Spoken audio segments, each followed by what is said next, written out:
All right. With that said, let's move on to another one. It's a totally separate thought. It's just the one that came up in my head. The Scarlett Johansson suing Disney, it's a phenomenally interesting lawsuit. I'll get into I'll summarize the details. I will explain what I might have missed in my video. Scarlett Johansson, blockbuster actress, starring in Marvel's Black Widow. Marvel is now owned by Disney because Disney bought Marvel. The contract between, let's just simplify and assume that this is what the contract said, that Scarlett Johansson's remuneration is based in part on box office receipts. There's an industry standard where that box office exclusivity lasts between, let's just say, 85 and 130 days. Disney buys out Marvel 3 or 4 years ago. In the meantime, Disney launches its streaming service, Disney Plus, where they offer exclusive stuff to Disney. Some of the things are Mulan. A similar thing happened with Mulan, actually, and Black Widow. And they simultaneously, instead of giving box office exclusivity, box office receipts, only releasing in the box office, they simultaneously release Black Widow on Disney Plus. What I missed in my video is that not only do they do this for $7 or $8 subscriber fees for their users, they charged a premium to their users, $30, to get to watch Black Widow early. From all we can see, Robert, and you'll correct me if I'm wrong, none of that $30 surcharge for Disney Plus went to Scarlett Johansson. So what they effectively did was take Scarlett Johansson plugging the movie for the box office release and then turn around, cannibalize the box office sales, and use Scarlett Johansson as effectively to promote Disney Plus, where they simultaneously stream it. Am I missing anything in terms of the facts there? No, and the only other sort of pertinent facts are the box office numbers were bad. In my view, because they decided to make it a woke Me Too movie, hired a woke director, a woke writer, who didn't know what they were doing, wasn't up to the Marvel history, antagonized core parts of the audience with some of their own marketing campaign. And that sort of, but neither one of them can claim that's the reason for the money being so low. Scarlett Johansson can't because she was on board with all that, and Disney can't because they're taking Marvel's properties just like they're taking other, Star Wars properties and retconning it for woke politicized purposes. Sort of Mickey Mouse on a lefty version of meth or something. So the net effect of it is you get these, it enraged a lot of people in the comic community and the community that follows movies that were part of the core audience. But that they can't really talk about. What they can talk about is whether the distribution method caused a large drop. My understanding is that she had a 5% of gross receipts at the box office percentage. And traditionally, that translates in a Marvel movie to $1 billion global box office. That was that was a reasonable number to think could happen. And so she was looking at $50 million bonus on top of the $20 million apparently she was already paid. So there are 3 major issues with what's happening. One is this is a big war going on. This goes all the way back to the Screen Actors Guild strike a decade or so ago. They started to see that the whole old economy of movies and TVs was shifting to a digital world. Yeah. And they realized the studios were going to use that to strip them of their royalties, to strip them of their bonuses, to strip them of their back-end cash. And that was one of the reasons for the ferocity of that strike. Now, it only partially resolved the issues. A lot of these issues were still unresolved. Here, Disney, there are 3 problems that Johansson has identified in her suit. People are confused because in Hollywood, as an actor, you use what's called a loan-out company. Yeah, so actually explain that. I was going to try to explain it, but I know that people would know that I didn't exactly understand what a loan-out company was. I think I understand, but Robert, you know better. What is a loan-out? Periwinkle Entertainment Inc. was the plaintiff in the suit, called her loan-out company. Who owns that? Is she the owner? And what does it do? Technically, a loan-out company is just a device they've used in Hollywood. It's the means by which you as an actor sign your talent with a studio. That's the short version of it. And the loan-out company loans out your labor to them, and it has all of these tax and other asset protection advantages and economic advantages tied to it, and it's a judicially approved one, so it's why they all do it. It's interesting, by the way. All these lefties that preach all kinds of lefty politics in Hollywood, Look at how they handle their own money and assets. Well, does she own the shares in the loan out, or is it an agency basically? Oh no, she owns that. That the agency gets a percentage. Now that is part of why this suit is happening and why it's so big in Hollywood, because everybody's getting a piece of this. So that 50 million bonus, probably 5 million would go to the agency, another couple of million to some lawyers, to accountants, to managers, so everybody was ticked off when Disney did what it did, because a lot of people have fingers in that pie, and so that's at one level what's going on.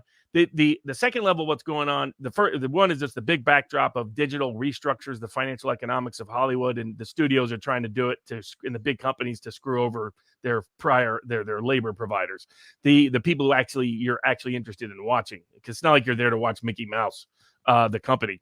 But the second is the streaming services is something Disney has entered into aggressively, and there's a big open debate as to whether any of them can survive or whether they just end up cannibalizing each other.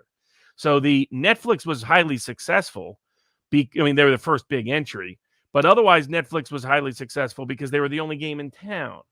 What happens when you have a dozen streaming services? It turns into YouTube channels where you just end up spreading your time around, but who's going to pay for 5, 10, 15, 20? So it's sort of the locals problem, is that you have too many people that you want to support. At some point, you got to pick and choose, and you'll stick to a couple. But if there's too many of them, you're not going to be spending Disney, Netflix, Hulu. I don't know if Hulu's paying for, but whatever. Yeah, no, Hulu, Amazon Prime, ESPN, HBO Max. You're going to be spending more than you ever spent on television. So it's like it'll turn into the replacement.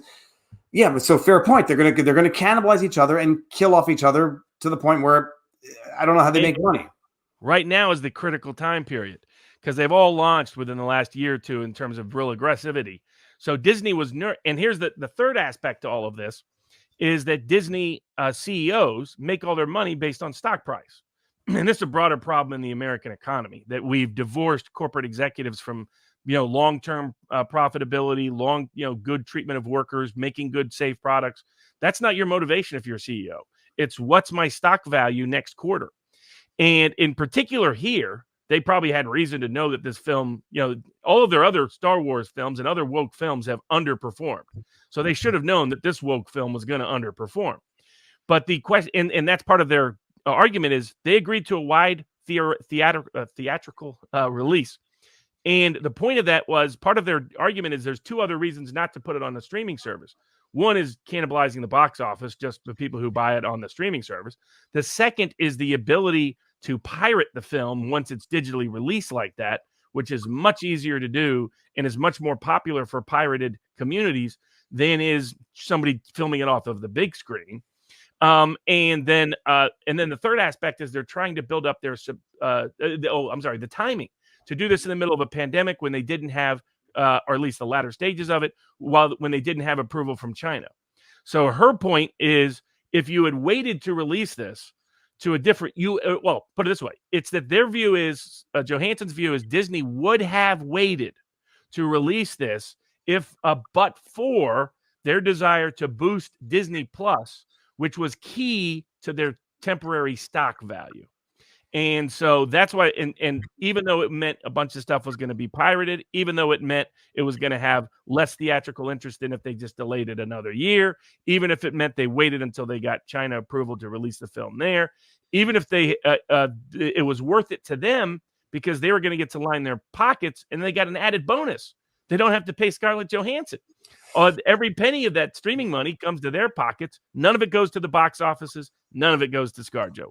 And just the shameless projection, accusation of others that they're accusing Scarlett of exploiting. What did she say? Being callous. The horrifying. She had the woman famous actress card, and they came back and said, no, we have the COVID card. A lot of people in the chat are taking great satisfaction in the left eating the left. Some are saying, "Look, she made 50 million. That's obscene." Whatever. At the end of the day, I like one of the chats I brought up. Doesn't matter if she was entitled to $50 or 50 million. Disney is trying to screw her, and the question I have at the end of the day is, it's going to be based on the evidence. How strong is her contract to justify this claim? To me, it seems pretty obvious. They had the claim for box office.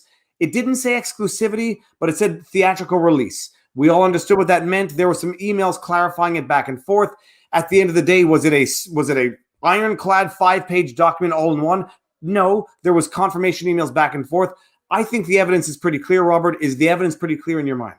Yeah, because of the Disney email saying we recognize we will have to renegotiate this if we don't do an exclusive theatrical release.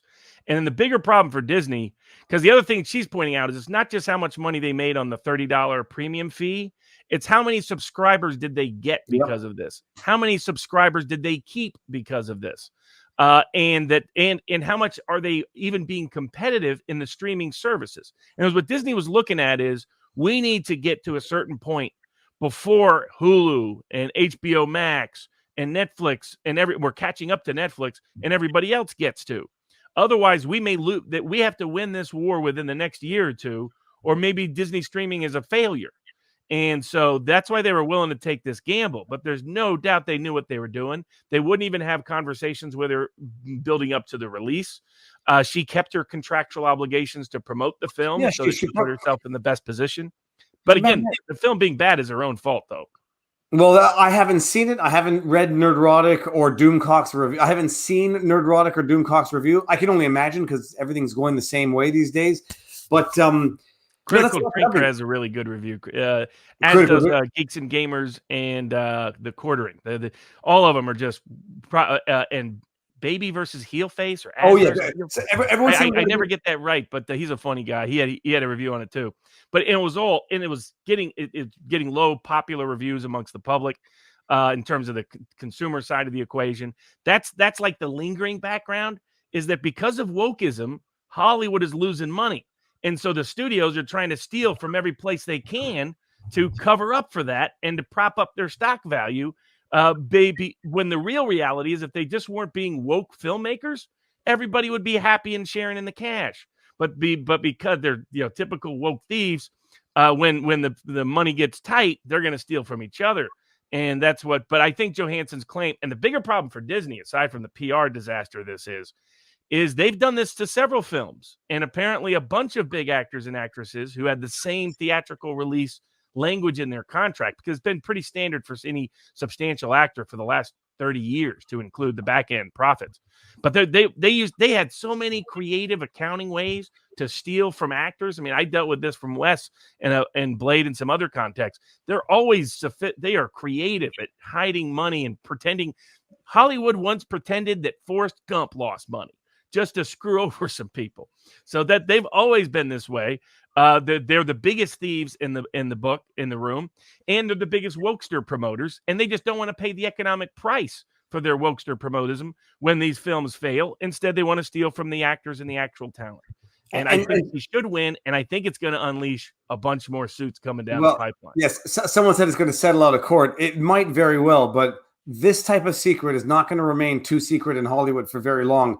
It's there's already two prominent actresses considering bringing suit already, so they're waiting to watch. The one I forget, Cruella, I think that actress is. I think it's Emma Stone, I believe, was in that.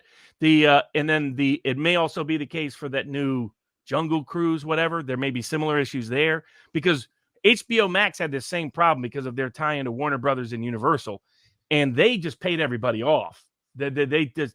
Disney said, "Screw you, we're just going to take all the cash and run." Yeah, it turns out Mickey Mouse from South Park, that may be the real Disney. Well, some people were making jokes that Mickey Mouse has a rat's tail, but it doesn't make Disney look good. It makes it look very bad. Other people are saying, look, all they have to do to right this wrong is to pay her the equivalence from the $30 premium they charged for Black Widow. But bottom line, oh no, she's claiming more damages than that. She's saying the timing of the release was a problem. She's saying that her claim is for $50 million is my guess of that's what the rumor is. And my guess, she's saying that's what I would have made, but for what you did.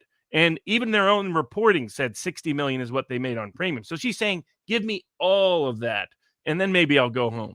And that's only going to be the first one. There'll be more coming. No, give me all that. But then meanwhile, Disney still makes the subscriber base that they gained off of her work, but for they wouldn't have gotten it, or they might have gotten it a little later. It's a good lawsuit. I mean, it looks dirty. I didn't think there was anything missing in terms of the evidence. Yes, it's an email exchange, but that's still good. I made the joke. You saw that when Disney's reaction was to out how much she'd already made. That was kind of, oh, you've already made 20 million on this, and to play the COVID card. That said, they don't have a legal defense. They were just playing in the court of public opinion. Yeah, the COVID card was what pushed. Someone says, Viva, you came in with your mind made up. Yeah, when I read the COVID card was being played, I knew that dishonesty was afoot, and there was nothing going to change my mind about that, unless the evidence is not there, but the evidence seems to be there.